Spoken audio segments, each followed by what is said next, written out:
Welcome to Block Talks, your daily microdose of health in Bitcoin. These podcasts are approximately 10 minutes, which is the amount of time it takes to add a block to the Bitcoin ledger. This block is sponsored by Finny21.com, and I hope it's helpful for you. And I hope you leave feeling that it was 10 minutes well spent. This is how I study health in Bitcoin. Recording them is a way that I can pass knowledge on to friends, family, clients, and eventually my daughter when she's ready to learn about health in Bitcoin. And if you have a perspective to share or questions about anything that I'm saying today, please comment on this block or DM me using NOSTR. If you got value from this, consider zapping this block some sats on NOSTR. And if you don't know what the hell I'm talking about when it comes to NOSTR, listen to episode 3. It's a primer on NOSTR, and it's worth a listen if you care about free speech and truth. In this block, we're talking about collateral as it relates to Bitcoin and lending. Bitcoin block height is 877,988. Network hash rate is sitting at 851 exahashes per second. Moscow time is 1021. There's a 21 in there. There's two 21s in there. So this is a good omen. Let's get into it. So as Michael Saylor and Donald Trump both say, don't sell your Bitcoin. Now we can go into the debate another day about, well, Bitcoin is money. You have to sell your Bitcoin one day. That's the whole point of money. And there's some nuance to that. But we'll talk about that another day. So for as long as fiat currency continues to exist alongside Bitcoin, which might not be for that much longer, but it is for the foreseeable future, at least in my opinion, there will exist an opportunity to borrow fiat money at a low rate of interest and hold an asset that is appreciating at a high rate of interest. And you can actually post the asset as collateral in order to borrow at a really low rate of interest because it demonstrates credibility. Bitcoin is a very scarce form of money, super scarce. There will only ever be 21 million Bitcoin for the world forever. So for all of humanity forever, there's only ever going to be 21 million Bitcoin. There will be many blocks recorded in future about how I know that to be the case and why I think it's true.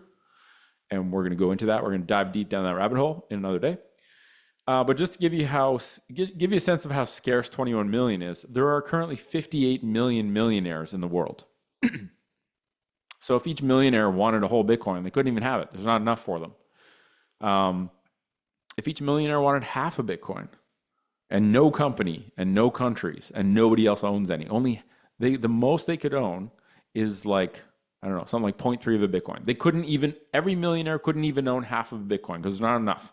So just to give you an idea of how scarce that is, the 21 million Bitcoin are issued until 2140, and 19.8 million of the 21 million, which is 94%, is already in existence. So I don't know if those numbers make sense to you right now.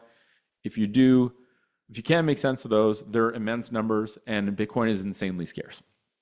And I promise this has something to do with collateral, because something that is extremely scarce, more scarce than anything else, and going up in value relative to everything else faster, is something that you want to be able to hold and borrow against.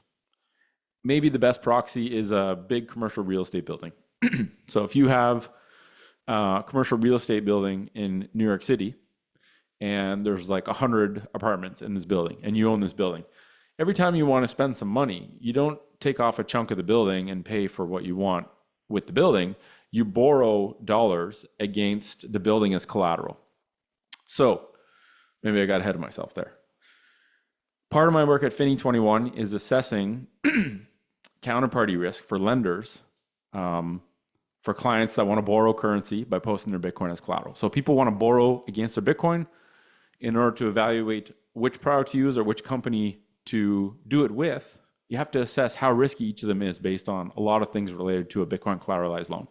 So part of my work is doing deep research to understand the risk profile of different lenders and do assessments. And so this is sort of something I specialize in, and I just love learning about this because it's something that my family will require in order to employ a HODL strategy for our entire family lineage. And it's something that businesses I work with are going to be doing as well. So it's important for me to know about this.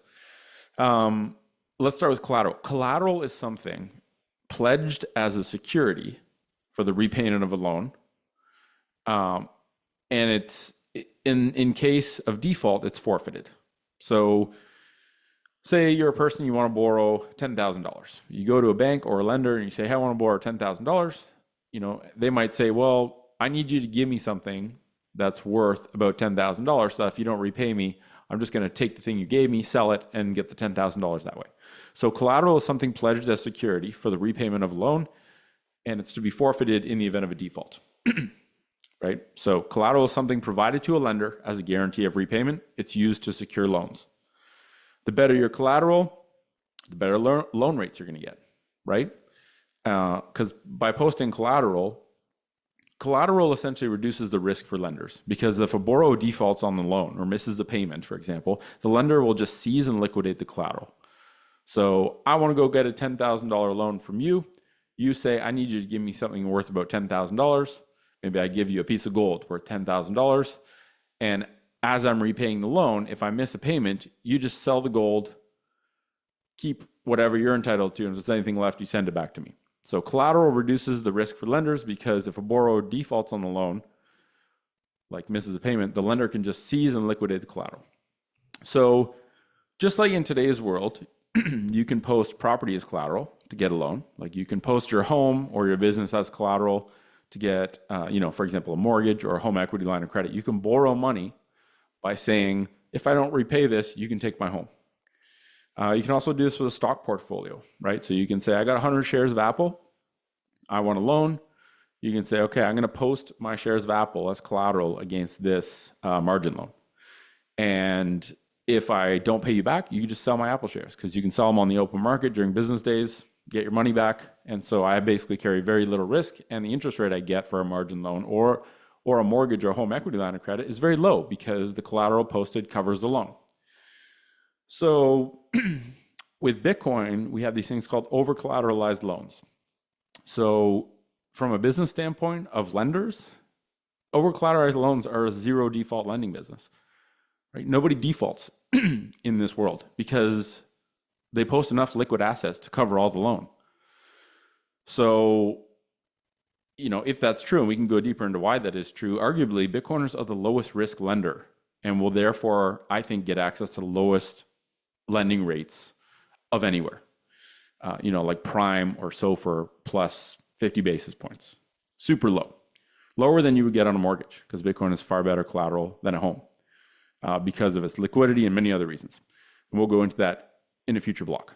So most people still know nothing or misunderstand Bitcoin, including its risk profile as a digital asset. So a lot of these products don't exist at this low interest rate right now, but they're getting better. And I think we just entered year one. Donald Trump gets inaugurated January 20th of 2025. And I think we're just entering year one of this boom in Bitcoin innovation. Because when there's a friendly administration in the United States leading the global charge, they can unlock this deregulation and openness to innovation that is might be incredible. TBD. I hope it happens. I think it can happen. So Bitcoin is pristine collateral for lending. Pristine really just means not corrupted or polluted by unknown risks or known risks. So Bitcoin is the best collateral in the world. It's the apex collateral, mainly because of its liquidity. So Bitcoin collateralized loans are a tool that can help individuals or companies avoid ever selling their Bitcoin. And the benefits of avoiding selling your Bitcoin is that you eliminate capital gains taxes, which you would be assessed if you sold your Bitcoin and made a gain, assuming. You get to continue to benefit from the price appreciation of Bitcoin, and you can write off the interest rate. You can write off the interest expense on the loan. So it's kind of this interesting cheat code.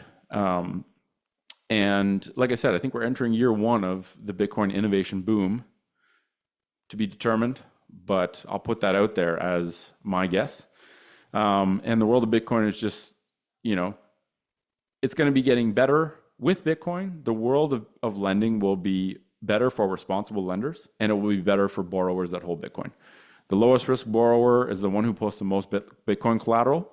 And I think that in the world of tomorrow, underlined by digital assets, the only credit score that matters is how much Bitcoin you post. It's nothing else. Your LTV is your credit score. You don't have to get credit scores by people who are bankrupt anymore.